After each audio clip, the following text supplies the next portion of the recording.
This girl, Meghan Markle, seemed like a nice lady, just complaining, trying to be a victim. Oh my gosh, I work so hard. Ditto, listen to this. Meghan Markle to join the 11th season of The Real Housewives of Beverly Hills. Ugh, so thirsty for any kind of... What do I authentically, organically want to share? I go back to the authenticity. I wanted to do what felt authentic. Have to be so authentic, but also to be authentic. You ever meet somebody who complains so much that you start feeling bad for their therapist?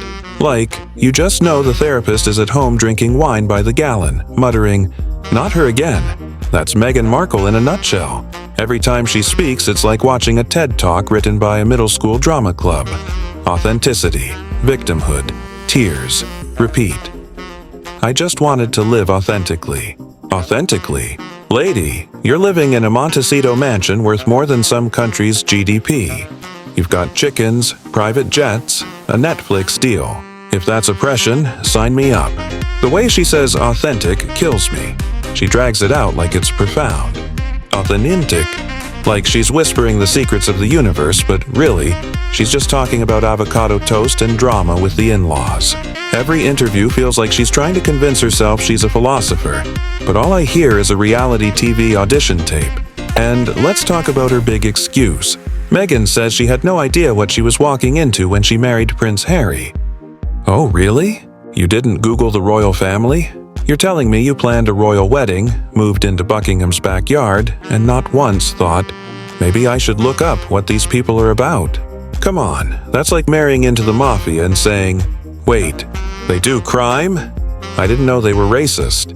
Girl, it's the British royal family, the original colonizers, the Hall of Fame for racism.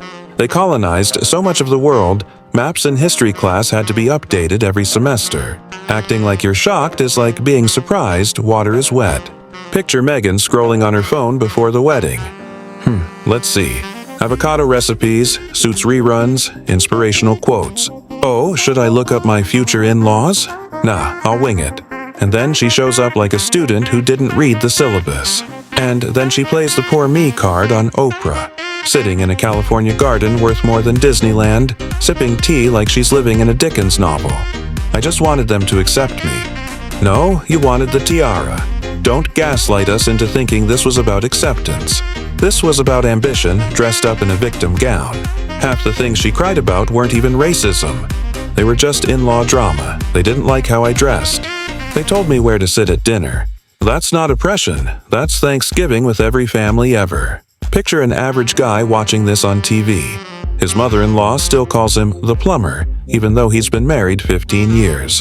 His wife's family criticizes everything from his haircut to the way he grills burgers. And Meghan's on TV crying because someone asked her about the baby's skin tone. That's not racism. That's curiosity. People always ask about baby features. Will he have your nose? Will she have your eyes? But Meghan turns it into a full-scale scandal. And Harry. Sweet, clueless Harry. This man left a palace, gave up royal duties, moved across the world, and then spent the next 3 years whining that he's not being treated like royalty. Bro, that's not oppression, that's irony. You can't quit the job and still demand the paycheck.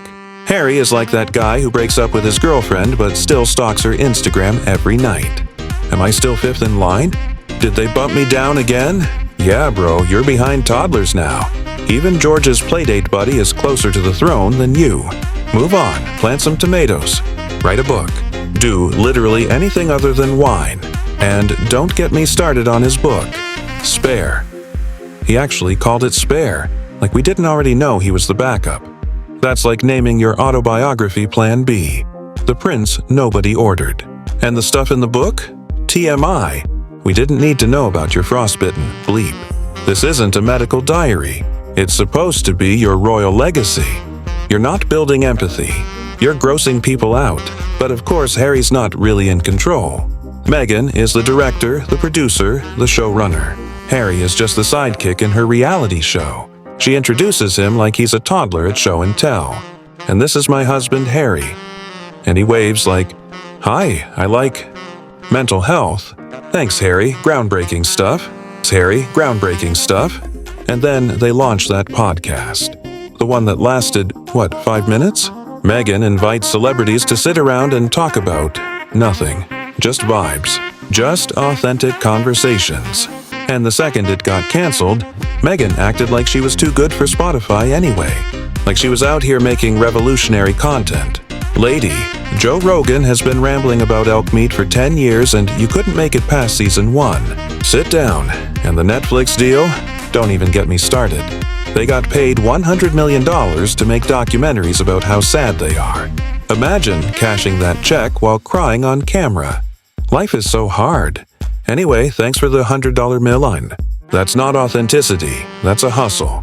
Respect the grift, but don't pretend it's noble. And let's talk about Meghan's cooking show. Because of course, she had to have one, stirring a pot of soup like she's summoning the ancestors. This recipe is authentic to my journey.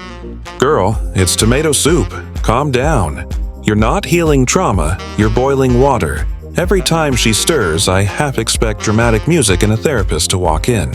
Even her obsession with titles is hilarious. She wants to be relatable, but also insists on being called Duchess. You can't be both. You can't preach about equality while clinging to a royal title like it's a coupon code. It's like trying to be vegan at a Texas BBQ joint. Either commit or move aside. But you know what kills me? The delusion. Meghan and Harry actually thought they could leave the royal family and become the next Jeff Bezos. We'll just make $50 billion on our own. Doing what? Complaining? Crying on Oprah? Nobody pays Bezos money for sob stories. At best, you're a Bravo spin-off and an oat milk endorsement deal. Harry is the funniest part of this. This man brags about being a moderate achiever. What does that even mean? Bro, your butler runs your 10Ks for you. You're not moderately achieving anything. Your greatest achievement is being born. And even that, technically, was your mom's work. Let me paint the real picture. If Meghan hadn't married Harry, where would she be? She'd be Meghan M from The Bachelor crying in a hot tub in Vegas begging for a rose. She got lucky, bagged a prince, and now acts like she was destined for greatness. Nah, you're not destiny. You're reality TV with better branding. And Harry? He's Robin to her Batman. Except Batman's only power is playing the victim. Together, they're like the world's worst podcast. Nobody listens, but somehow it keeps getting renewed. And here's the kicker, America doesn't care. We don't give a bleep. We fought a whole war to get rid of this royal nonsense. And now you're importing it like it's a new iPhone? No thanks. Every time Meghan cries on TV, America collectively yawns. We've got rent to pay, jobs to work, kids to feed. We don't have time for your tiara drama. Meghan Markle wanted fame. She got it. And now she wants sympathy too. Sorry, lady, you don't get both. You can't be the victim and the star. Pick one. Otherwise, you're just a Duchess-shaped Kardashian with a better vocabulary. Imagine this. Harry, sitting in Montecito sipping organic spring water, looks at Meghan and says, "Do you think people will ever stop making fun of us?" And Meghan, with her fake deep authenticity voice, goes, "I authentically, organically don't care. As long as they're still watching." Yeah, that says it all. Because at the end of the day, Meghan Markle isn't oppressed. She's not misunderstood. She's not a victim. She's just addicted to the spotlight. And Harry? He's just along for the ride. Together, they're the ultimate royal joke. So buckle up, because the roast doesn't end here. It just keeps going. It just keeps going. I don't think anyone in the world knows Meghan Markle has eaten Jack in the Box and loves it. Laughter? Yeah, you heard that right. America's so-called Duchess has been caught enjoying the greasiest drive-thru tacos you can buy for $1.29. And honestly, the funniest part is not that she ate it, but that we only know because she herself couldn't resist telling us. Groans, scattered chuckles. Imagine being so addicted to the spotlight that you're out here announcing your fast food orders like it's a state banquet. Like, "Ladies and gentlemen of the world, tonight I dined." At Jack in the Box. Big laugh, applause. Congratulations, Meghan, you've achieved relatability at last, because nothing screams royal class like curly fries and a jumbo soda. Laughter. But of course, she couldn't just leave it there, could she? No, no, no. Because she's not just Meghan Markle, she's the Duchess of Sussex. Groans. The woman has corrected more people on her name than a Starbucks barista with a Sharpie. You call her Meghan Markle? She flinches. She winces. She tilts her head back like you've just insulted the crown jewels. Actually, it's Meghan, Duchess of Sussex. Mock pretentious accent. Audience laughter.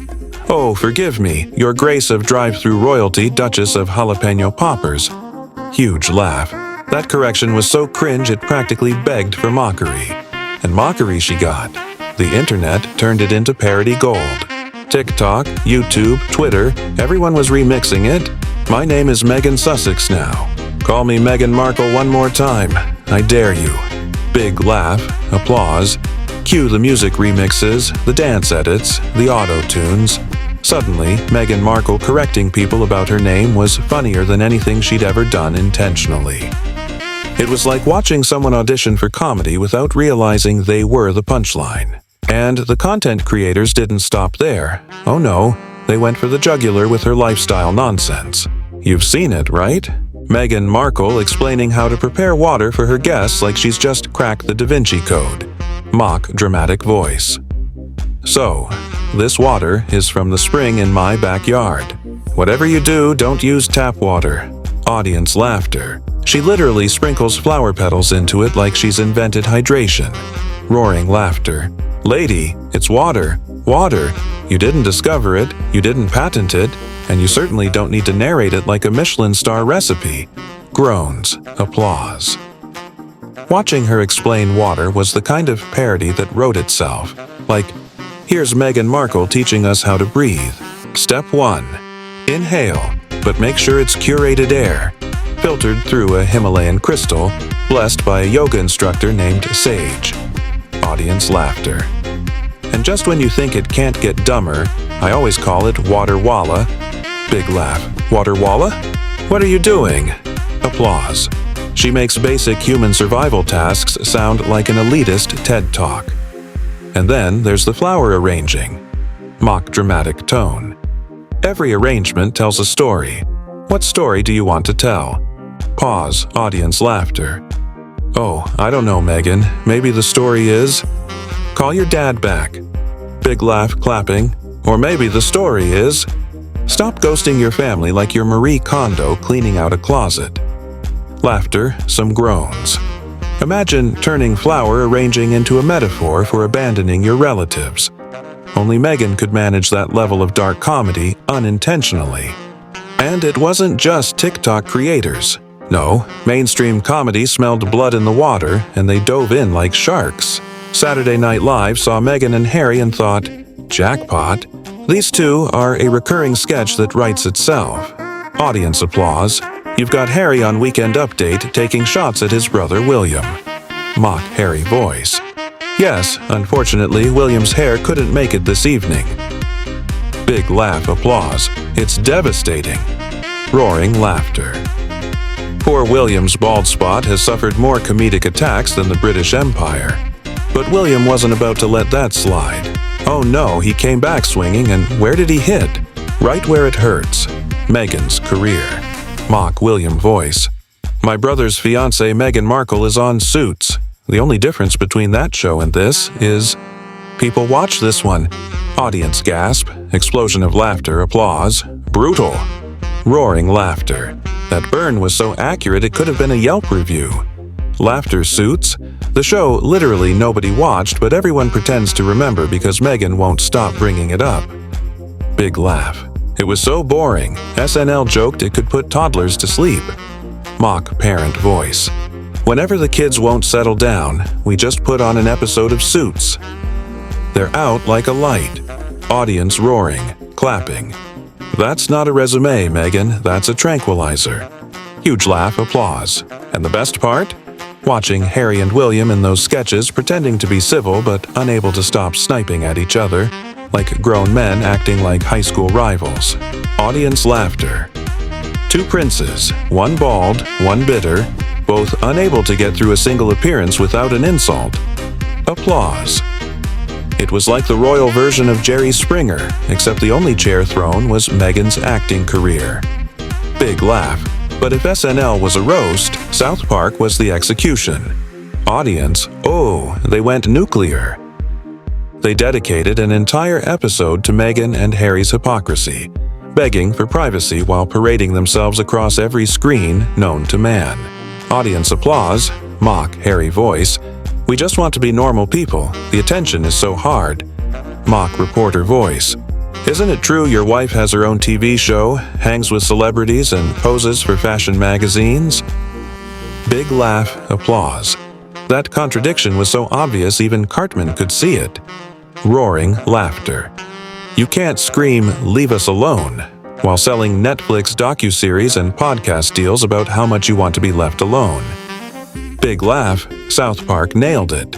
Because their entire life is one giant publicity stunt disguised as privacy. Applause. And then they went after Harry's memoir, portraying him as the Prince of Privilege crying about how tough it is to be born into luxury. Mock Harry whine. My frostbitten Todger.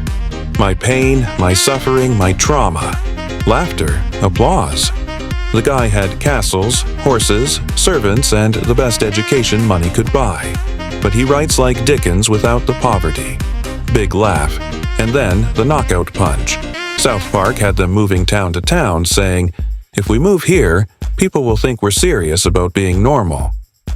Audience roaring, clapping. That line was genius. It cut to the heart of who they are. It's not about living normal. It's about looking normal. Their entire existence is curated for perception, not reality. And then, Family Guy. Audience cheering.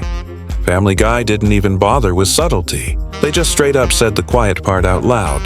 Harry and Meghan are cash-grabbing frauds. Applause. Peter Griffin, deadpan as ever. Mock Peter voice. Sir, your millions from Netflix for no one knows what.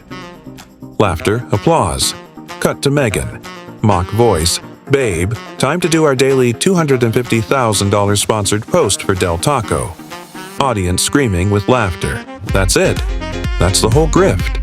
Millions for nothing, endless victimhood for sympathy, and an Instagram feed that would make influencers jealous. Applause. They are literally living the Family Guy cutaway joke. And here's the kicker. The entertainment world is unanimous. From Chris Rock's savage truth bombs to South Park's brutal honesty, from SNL's biting satire to Family Guy's cartoon takedown, the consensus is clear. Harry and Meghan are not tragic, not royal, not victims, they're comedy gold. Audience applause. Because you don't need to exaggerate with these two, you just need to hold up a mirror. They do the heavy lifting themselves. Laughter Meghan Markle, a woman so desperate to be respected that she corrects strangers on her title but forgets that respect is earned, not demanded. Applause. Harry, a prince so privileged he wrote an autobiography about how hard it was to be a prince. Laughter, clapping. Together, they're the ultimate parody couple, begging for privacy, cashing checks, lecturing about compassion while cutting off family, selling sob stories while living in mansions. Audience roaring. They don't need writers. They don't need setups. They are the punchline, and the world knows it. Applause, fade, knows it. Applause, fade. This is Crown and Controversy, unraveling the royals, one scandal at a time. Don't forget to subscribe.